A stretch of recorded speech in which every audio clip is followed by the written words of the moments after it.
I make the short walk over to Joseph's place. Don't be weird, Archie. But what if they hang up a bunch of crosses? Or collect those little porcelain babies? What if they're all praying? Do they pray before dinner, during dinner, over the porcelain babies? The door begins to creak open, a shadowy figure obscured on the other side. Who's there? Archie? The door opens the rest of the way. It's Joseph's eldest. What's his name? Chris? Can't remember. Can't remember any of their names. Chris? I'm Archie. I know what your name is. Oh yeah, we met at the barbecue. Yeah. How's he, Please don't say it. Jesus? Chris blinks slowly. Maybe he didn't hear that. You're weird. God damn it, Archie, you're being weird about the religion thing. Is your dad? Before I finish, Chris walks into an adjacent room, leaving me in front of the open doorway. Home? This was a great first impression. For a moment, I wonder if I should just go in, further subjecting Joseph's family to my winning attitude and artful charisma. Mercifully, Joseph peeks his head around the corner. Oh. Archie, you made it! Joseph approaches with his arms wide. I'm so glad you could come by. Are you ready to bake? I am not. I'm as ready as I'll ever be. That's the kind of semi-confidence I like to see in a baking assistant. Come on in. Hey.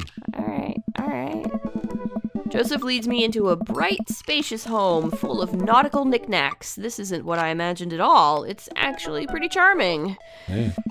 I believe you've met Chris, who left you outside. Yeah, he did. Chris. Are you going to apologize?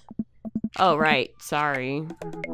I try to make eye contact with Chris, but he keeps looking away. He must be really shy. It's alright. Next time, just be a little more inviting to our guests, okay? Sure.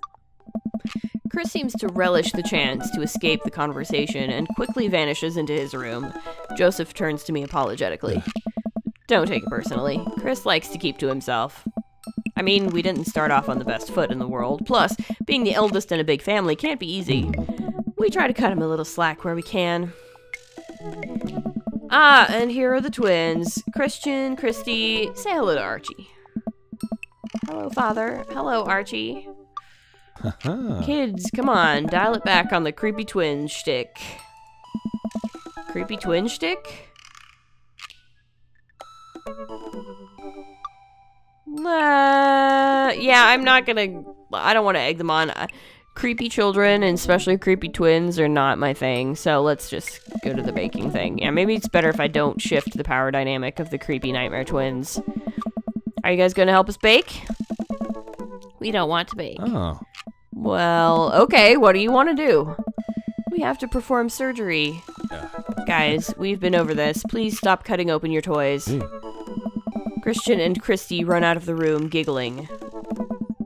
After a second of relative silence, Joseph turns to me, grinning sheepishly.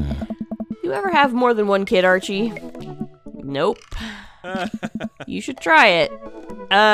Probably not, after this experience. Lawrence of Arabia! Lawrence of Arabia. We both start to laugh, but are interrupted by a loud crash from the kitchen. What now? That doesn't sound good. Christy? No one responds. Joseph furrows his brow and motions for me to stay where I am. Wait here a minute. Joseph rushes into the kitchen. I remember this with Amanda. Half of fatherhood is trying to keep your kids from finding creative ways to kill themselves, and he's got 4. Talk about worry. I take a seat on his surprisingly pristine couch and twiddle my thumbs. Let's look at the bookshelf. It's a pretty sturdy wooden bookshelf. It looks handmade. Did Joseph build this? There's a big stack of what look like travel magazines. Hyenas of the Serengeti, the underwater mysteries of the Antarctic, and on and on. It seems like Joseph really loves a good adventure. Unless this is a Mary thing, who knows? Next to them are a couple of different Bibles. Looks like he's covering all the Bible bases. King James, New American Standard, the Bible for teens. He is a cool youth minister after all. On a higher shelf, there are a bunch of old romance novels. Judging by the wine stains, these must be Mary's. The newest one looks like Hot Body Johnson Sex Detective. The 8th installment in... Wait, this is a series? Okay. Let's look at the coffee table. There's a couple cool knickknacks on the coffee table in front of me. Hey, a cross. Hey, another cross. This one looks a little different. And a third cross. Unified design aesthetic. Smart choices. There's also a brass thing here. It looks like something a sailor would use to navigate with. Yeah, I was gonna say it's probably a sextant. That's probably what you're looking at. Sex. Archie, you're 12 years old. Let's look at the floor. Well, you have this many kids and things are bound to end up on the floor no matter how hard you try to keep it clean. I spot a terrifying cloth doll that appears to have had both arms pulled off several times. It's been stitched back together a lot. The tag says C and C, of course. I set that down and spot a houseplant. Hey, little guy. Keep being you, tiny houseplant. I spot one last thing on the floor next to the houseplant. It's a silver necklace. Wow, this looks expensive for something casually tossed on the floor. If there's a story here, it's none of my business. It's been a while. I guess I should go in the kitchen and see what's up. Yeah, probably. I walk into the kitchen and find Joseph holding Christy in one arm. She seems a lot calmer than she was a minute ago. I raise an eyebrow at Joseph. The twins are a lot more manageable when they're separated. Where's Christian? Hey. He ran off. Christy dips a spoon into the brownie batter and gives it a taste. Dad, it's too sweet. You're too sweet. No, I'm not. You're so sweet we might have to water you down with spiders. No, not spiders. Joseph begins tickling Christy with his free hand. Between the laughing and squirming, I don't know how he's got a hold of her, but that girl is locked in place. The man is a professional child wrangler. Christy fixes me with her best puppy dog eyes. Hey. Save me from the spiders. Renegade option. Nice. Nice. Let's spoon duel the Spider King. I grab a wooden spoon and point it in Joseph's direction. Unhand her, foul beast. Okay, Archie the Valiant, let's see what you've got. You may have defeated me at Tarantula Ridge, but now I have the upper hand. Joseph gently puts Christy down behind him. Have you come to squash me, knight, or have you merely fallen into my web? I'm no mere fly, Spider King, now on guard. For a minute or so, Joseph and I mock duel with the two dumbest-looking spoons in the room. Eventually, I strike a killing blow, and the invisible heart between his arm and his body, and Joseph recoils in horror. Oh. Blast, I am defeated! You could never best me, Spider King, for I have the power of... I sneak a taste from the brownie batter. The magic? Oh man, that is way too sweet. Christy begins jumping up and down excitedly. My hero! Christy hugs my leg before making a surprisingly fast exit. Hey, wait, do you want to bake brownies with us? Christy hesitates, then shakes her head no again. Sparkle Pony. Sparkle Pony? Joseph looks confused. You don't want to bake with Dad now? You want to play with Sparkle Pony? Yes. Yeah. Okay, go. Before Joseph can even finish his sentence, Christy is out the door and down the hall. Ahead. Joseph sighs deeply as he stares into the chocolate batter. He tastes it again, face twisting. And that is still way too sweet. So what made that crash? Egg beaters on linoleum floor. It's my new techno single. Still haven't thought of a B-side. Now we're both looking into the batter. It's got a sickly sheen of sugar and chocolate candies throughout. And I have a feeling Christy had something to do with it. We need a fresh start. Oh, yeah, like I said, I'm not really a baker, but don't even sweat it. The bag came with instructions that have mysteriously vanished, along with my daughter, so we'll probably be fine. Probably. Yes. Yeah, probably. He certainly looks confident. All right, Archie, you've baked a cake from a box before once. How hard could this be? Now grab a spoon and get ready to rock. Mario Batali, save me.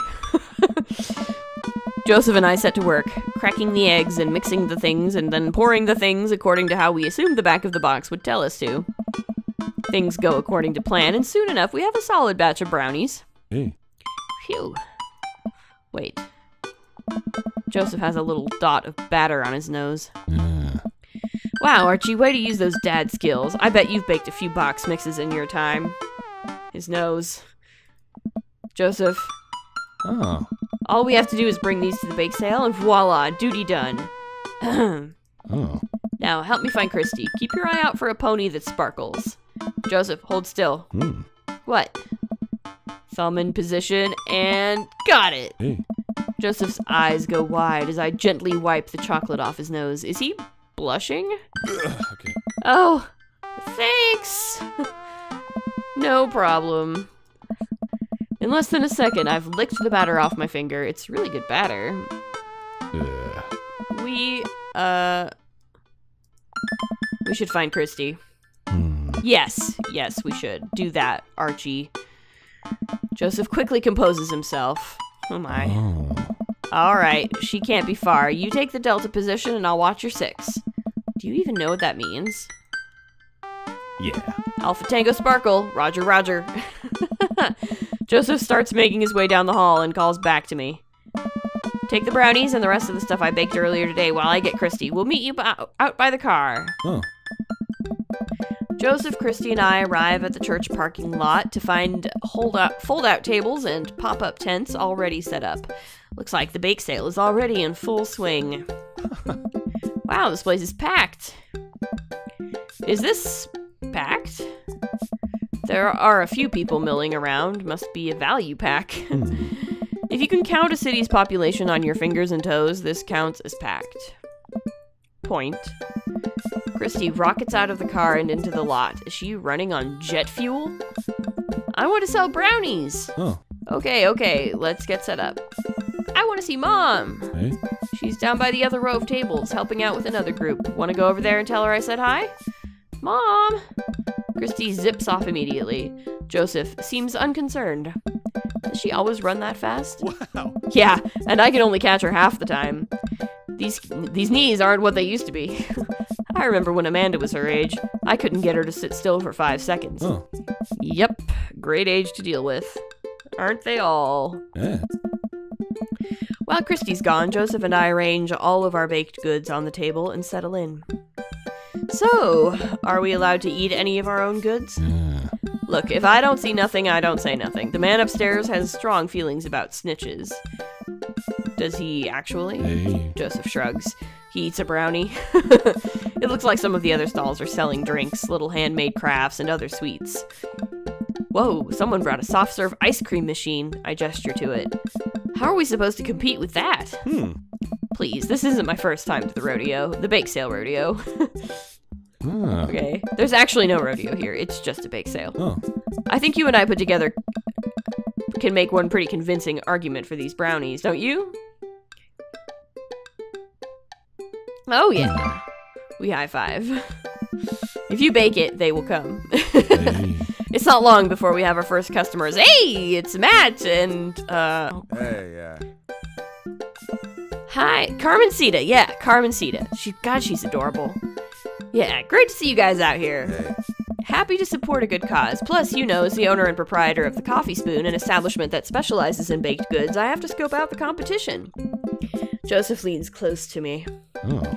This guy knows his stuff. Stay on your toes. So what recipe did you use for these brownies? Don't say you used the box recipe. Don't say you used the box recipe. It's just how Nana used to make. Let me tell you a story, Matt. The way they made brownies in the old country, yeah, that was all thanks to Grandma Dadderson. Oh. Travelers from far and wide would make the pilgrimage to her sleepy little town, simply to be amazed by her masterful use of chocolate. All that knowledge, all that experience, it was passed on to me. Ha, sure. Joseph leans over again to me. Oh. Lying is literally one of the 10 things we try not to do. All right, we'll take 2. Actually, we'll take 3. Carmencita, I like your style, girl. I ring them up and high-five Joseph as our happy customers walk away. See, not so hard. Yeah, except for the lying part. Sorry, Joseph. Sorry, Broseph. Yeah, I'm hot off the good feelings from the last sale. Who's next? We sell brownies to a bunch of people I don't recognize, but who clearly know Joseph. Eventually, another familiar face pops up. Hey, it's Brian! Alright. Oh. Can we interest you too in any of our fine sweets and treats? You sure can. I bet I could eat 10 brownies. Must resist urge to be competitive. Let the man buy his brownies, so we'll put you down for 10. Better make it just 2, 1 for me and 1 for Daisy. Oh. Coming right up. You excited for youth group movie night, Daisy? Yeah, what's the movie? Oh. It's a surprise. Joseph leans over to me. Oh. It's The Fast and the Furious. Really? Aye. If you think about it, there's some heavy religious undertones. In Fast and Furious? I mean, don't get me wrong. I love the Fast and the Furious franchise, but religious undertones? Joseph hands a baggie to Daisy. Oh. I made sure to give you guys the edges. Clearly the superior part of the brownie topography. Thanks, Joseph. Oh, I'm not really an edge girl, I gotta admit. I'm a middle girl. Our 2 customers walk off with their purchases. Joseph and I survey our stock. These are selling pretty hot. At this rate, we'll have enough money to pay for a new paint job on the church pews in no time. Wait, what happened to the pews? Oh. Ernest spray painted his rapper alias onto them, Young Steinbeck. I would have gone for Young Man in the Sea, but I can respect that. Oh. Speaking in ministerial terms, Ernest is hard to reach. Yeah. In father terms, Ernest is kind of a turd. Being a cool youth minister seems like a lot of work. Eh. It is, but it's worth it. Well, I hope so. Although, sometimes I wish... Never mind. What? It's kind of silly, but... Oh. Do you ever wish you could just drop everything and go lounge around on a beach somewhere in the tropics, drink fruity blended beverages, fall asleep on a hammock, you know, basically live out a Jimmy Buffett song? Yeah? Joseph, I think about this every single day of my life. Yeah, right? Like, yeah, pretty much. Like, every single day. My dream is to live in Margaritaville, right? Like, yeah, Margaritaville is like, that's what I want to be when I grow up. One day, my friend. One day we'll be on island time. Yeah, right? Wasting away again in Margaritaville. Yeah, like, seriously, that's me. We make a couple more sales to some more church patrons. Everything seems to be going smoothly. Off in the distance, I spot my old buddy Craig. Craig! Aye. He's gonna be a hard sell. Craig's a fitness man. I think he comes to these bake sales to test himself, to see if he has the resolve to refuse processed sugar. Are you sure you're ready for this? We go way back. I got this. Craig jogs up to our table with Briar and Hazel in tow. They're each finishing an ice cream cone, so it's unlikely we're gonna sell them on brownies too. Probably won't be able to sell to the baby. She's impossible to read. It all comes down to Craig. Oh. Hey, bros. Hi, Uncle Joseph. Hi, Amanda's dad. Would you be interested in one of our delicious homemade brownies? Oh. I don't know. Remember that one time? Yeah, hey Craig, when we were freshmen, remember how our next door neighbors pranked us by switching out our laundry detergent with dish soap and how the washing machine exploded with suds? And then we decided to get back at them by baking brownies for them, but sprinkling high-intensity hot sauce into the mix, and then we watched them cry after eating it. Oh. Hey! I would feel bad, but we had to clean up the laundry room ourselves. Anyway, these brownies are like that, but without the hot sauce. Maybe you should get one more, for old time's sake. Oh. Craig thinks for a second. Well, the girls just want a game. You know what? We'll take one for each of us. Even River? I'll eat hers. Yeah, score! The day winds down, and we're pretty much out of items to sell. Everyone starts packing up. Christy eventually comes back and immediately falls asleep in Joseph's folding chair. Boxed mix, huh? Come on. Mary saunters up to us. She looks like she'd rather be anywhere else than here. Oh. Oh, hi, honey. Yep, they're selling like hotcakes, which is actually they're just brownies. Cute. And boring and safe. Hey, Mary. Mary's eyes dart over to me. What's the rookie doing here? I was just hoping to introduce Archie to the rest of the community. Ah. Uh-huh. You get a load of this freak show? What? Ah. Weird folk is all. Holier than thou types. Ah. Don't you think, Archie? Mary, Ugh. let the kid answer the question. Yeah, I don't,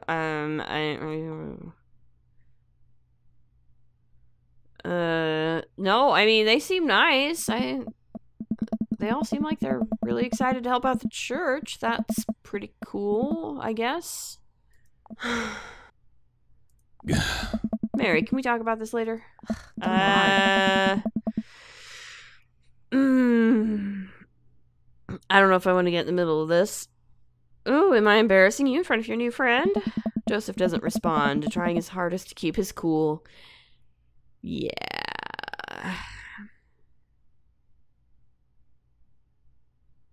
I have a lot of feelings and thoughts about this. Can we please talk about this later? Sure thing, honey bear. Mary turns her attention to me. Hand over the cash. Jesus, I'm not trying to rob you. I'm in charge of the funds here. I hand over the cash we've made. It feels like a hefty wad, if I may say so myself. Ah. Thanks.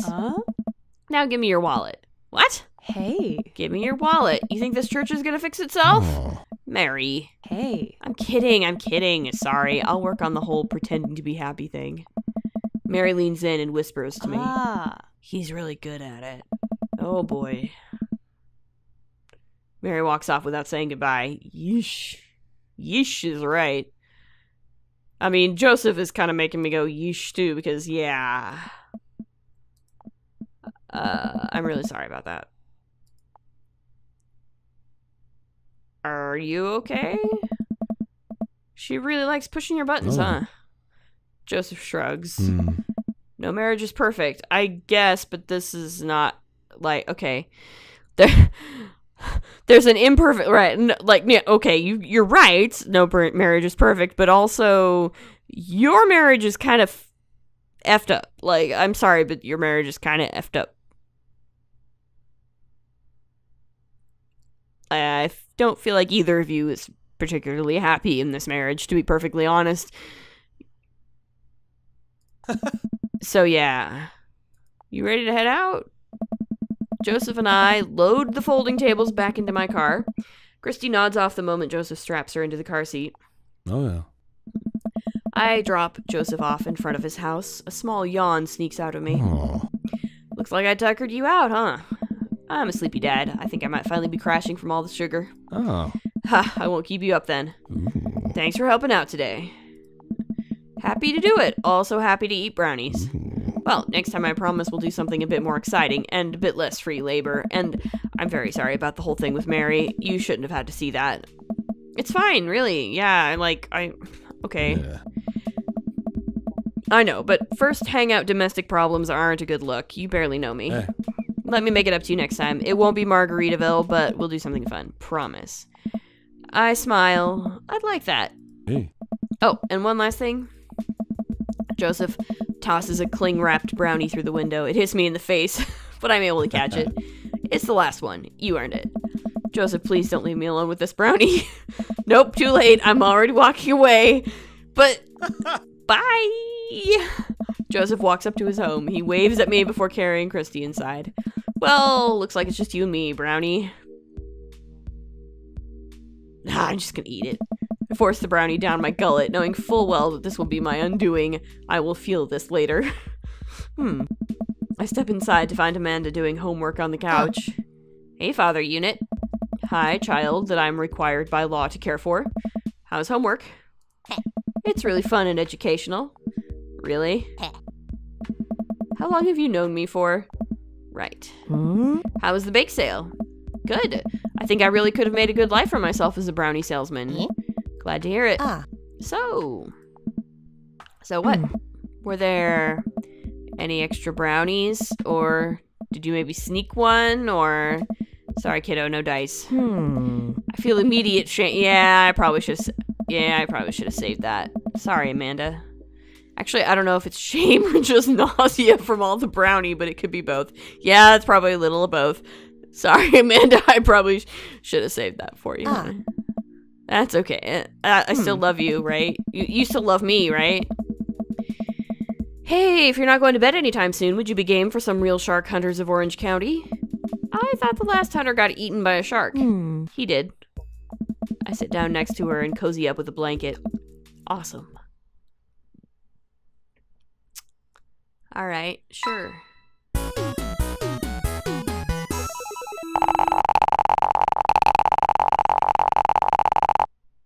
That was a great date. Good. I don't think I want to take it any farther. Welcome. You've got dads. Oh, my lord. What time is it? Oh, okay. I just have to check the time. I actually have to be up pretty early in the morning, so I can't stay up super late tonight, but I should be able to go a little while longer today. Hopefully.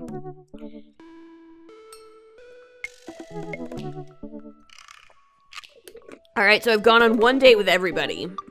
And I've gone on 2 dates with a couple of them. But I'm just really feeling Robert. So I think I'm gonna say Robert. Like, Jesus, I really want to do this for Robert. Oh, yeah. Oh, wow, that's nice that they give me a point of no return message. You know what they say about third dates? They get pretty serious. So this is the point where I have to be like... So, okay, I was kind of wondering if they would do this, or how they would go about doing this. So you can do 2 dates, basically, with them, and then... Once you do and then the third date is like the one where you're like, okay, this is the one. I think I do want to do Robert. So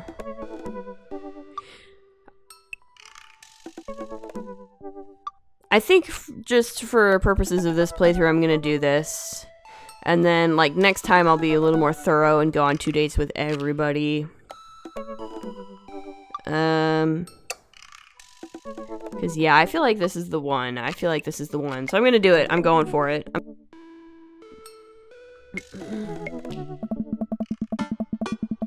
I haven't spoken to Robert since that night we drove out to his thinking spot. He seemed unusually somber then. Like, more so than the usual amount of somber that Robert is, which is already a lot. I've been thinking about him and hope he's doing okay, but I've been a little reluctant to reach out to him. Oh my god. I take a look at my dad book messages. There's a flurry of them from Robert. Yeah, obviously.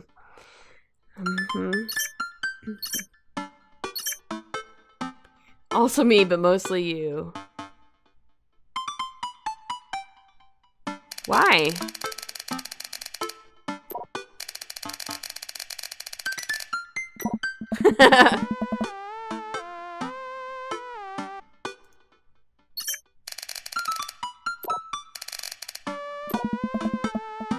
Not that I'm unappreciative, but I think this is the first time that Robert's given me more than an hour's warning before hanging out. Yeah. Amanda pops her head into the hallway. Music I don't recognize blaring from her room. What's up? I'm hanging out with Robert later tonight. Okay, cool. Robert, who is my friend. I have friends. I'm happy for you, Dad. People enjoy my company, Amanda. Dad, I'm so happy for your continued development as a human being. What are you listening to? Sad shit? What would Grandma think? Well, I don't think she cares for the Smiths that much, but I figure if we started her off on meat as murder, she'd ease her way into it. Fair. No, honey, the language. Oh, she'd hate that. Just promise me you'll lighten up a bit. For Grandma. Amanda goes back into her room and turns up the volume to her sad shit. I put on my going out coat and walk over to Jim and Kim's. I spot Robert leaning against the brick wall, smoking a cigarette. As I get closer, I realize that he looks a little different. Cleaner, I guess. It actually seems like he combed his hair and his clothes are less wrinkled than usual. Really? Okay. Hey! Hey! You take a shower just for me? I'm working on my relationship with existence. Oh, that's nice. We both stand there for a second and don't say anything. Robert finishes his cigarette and abruptly goes inside. I follow him. By the time I get inside, Robert's already at the bar, ordering 2 whiskeys. I spot a booth in the back and claim it for us. Robert slides in and hands me a glass.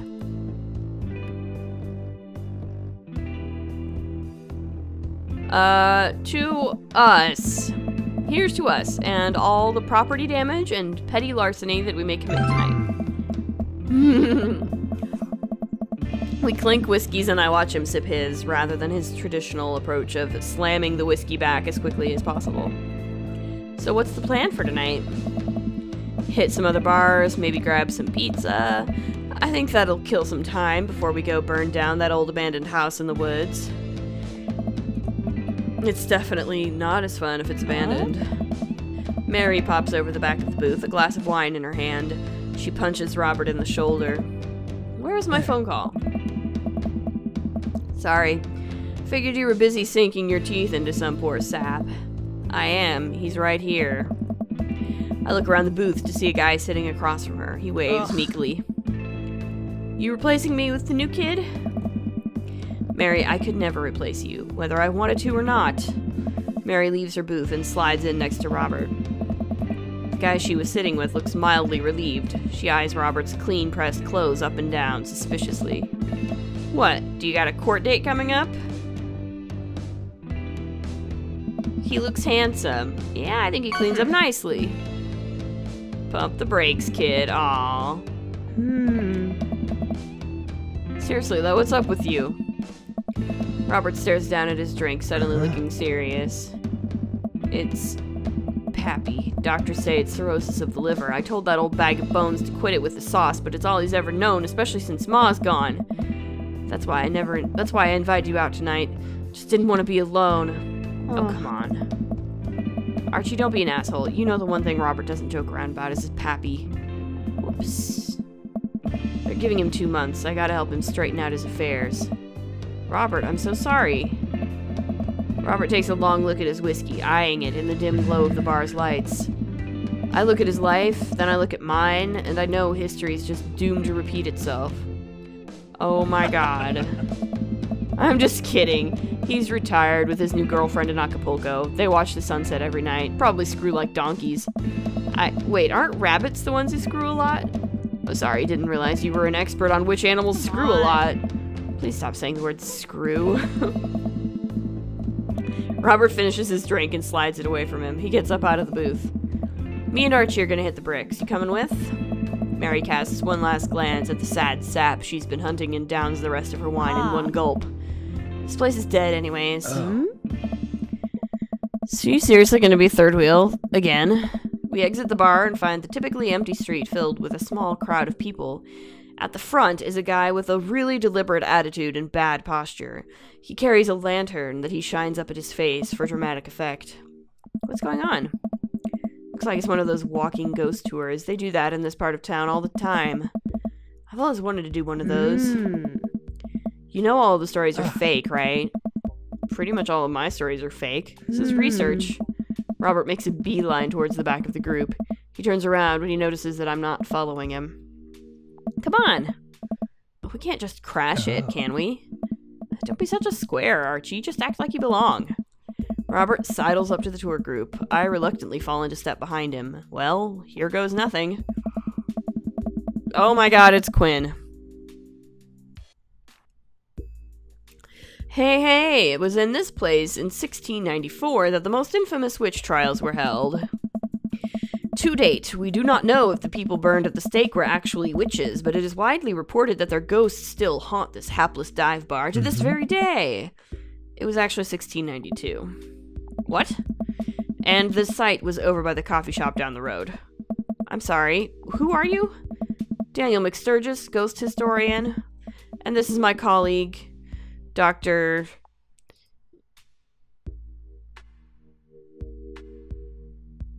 80s reference. Dr. Loomis, paranormal investigator extra. He liked the 80s reference. We're touring America's most haunted locations as research for our new book.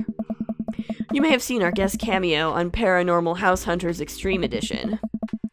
A couple of people in the group start nodding. Man, Robert's good at this. Are you guys part of the group? I don't remember seeing you at the first stop. We'd like to keep a low profile, easier to catch ghosts that way. They've definitely been here, been standing next to them the whole time. Thank you, random lady who I do not know. As I was saying, the epicenter of paranormal activity can be found at the Coffee Spoon over there. The man who runs it has been plagued by hauntings since he signed the lease, damn near driven him mad. But whatever you want to say is cool, I guess. It's your tour. Man, didn't know that about Matt. No, it's not true. It's a joke. Yeah, Robert's making this up. Yeah, I was gonna say, that's just a joke. The rest of the tour group listens intently to Robert's every word. I think the tour guide can tell that he's losing the group. He seems to be getting flustered. Thank you for your contribution and knowledge, Mr. McSturgis. Let's move on to the next haunted location. Robert, Mary, and I follow the group down the street. That tour guide's shirt is cool. Yeah, everyone in the group gets one if we make it to the final location. I turn to Robert and grab him by the shoulders. I need that t-shirt. Well, guess we're in this for the long haul then. Just follow my lead. Don't rouse too much suspicion, and we'll have cool ghost shirts in no time. Robert, you're a trooper. Our group arrives at an old, decrepit colonial-style house. A quick pause on the tour. My name is Quinn, but most people on the ghost tour circuit call me Tour Master Quinn. I'm a DJ, trivia master, and part-time actor. I do private ghost hunting events, birthday parties, MC bar mitzvahs, and perform traditional vaudevillian mime work. Tour Master Quinn gives out headshots to all of us. His resume is on the back. Stage combat experience. Anyway, here's a little bit of history for you all. This was the home of noted American author Dorothy Pembridge, whose prose was wildly popular in the late 19th century. It was in the attic of this very home where she wrote such classics as The Diaries of a Victorian Mistress, Lady Fitzwilliam's Courtship, and The Ghost of Sea Captain Reginald Barclay. She unfortunately died of consumption shortly after the turn of the century, but several people have reported that on some nights you can see a light from the attic where the ghost of Ms. Pembridge continues to work on her latest bestseller. I guess you could say that she was consumed by her work. No reaction from the crowd. This guy needs to work on his dad jokes. Actually, consumption is the popular cover-up. Little known fact is that it was a murder-suicide. I'm pretty sure she died of consumption. Sure. And we definitely didn't hire Stanley Kubrick to elaborately fake the moon landing. That's the watered-down, censored version they teach you in school. But if you can't handle the real story, I understand. It's not for the faint of heart. Can we? I think everyone would much rather hear what this world-renowned ghost historian has to say, right, everybody? The group murmurs in agreement. This is a topic we cover extensively in our book. Dr. Loomis, would you care to tell this story? Let's go with something I know. In the 19th century, Dorothy Pembridge was credited for protecting New York City from potentially world-ending paranormal forces. Despite her success, her ragtag group of ghost hunters were disbanded by government officials. However, after learning that the ghost of Vigo the Carpathian has taken an interest in her son, her and her ghost-busting friends launched a mission to defeat the ghost and once again save New York City. Hey, isn't that the plot to... Nope, it's not. Yeah, nice. The tour guide sees this as an opportunity to take back the group and addresses us with some razzle-dazzle. Ha, what an interesting story. Now I just want everyone to know that the next location is extremely terrifying. If anyone thinks they can't handle it, feel free to excuse yourselves. Alright, I'm bored. Mary turns to a young guy looking at his phone and taps him on the shoulder. Hey kid, fancy buying a gal a drink? The guy looks up at her and smiles. Only if the bar is haunted. Honey, I can show you the most haunted place in town. I think I could exorcise your demons, if that's what you're looking for. Don't write checks your dick can't cash, kid. His eyes go wide. Mary salutes me and Robert. She suddenly pulls me into a hug and murmurs into my ear. When you've known Frob for as long as I have, you know when something's wrong. Keep an eye on him for me tonight, okay? Sure, Mary. Good man. I like Mary and Robert. I think their relationship is really cool, actually. I appreciate that that their thing is this, like, they're good friends, you know? It's too bad about Joseph, though. They should probably, like, Mary and Joe, like, that's one of those things where it's like, they're clearly both kind of dickish to each other because they're both very unhappy in this relationship, and they should probably get a divorce, but it's obvious that that would just destroy Joseph, and, like, I don't know, it's kind of a mess. Anyway, Mary pats me on the back and pulls away. She takes the guy's hand and leads him down the street. Hey. Take it sleazy, fellas. God help that poor soul. Mary or the kid?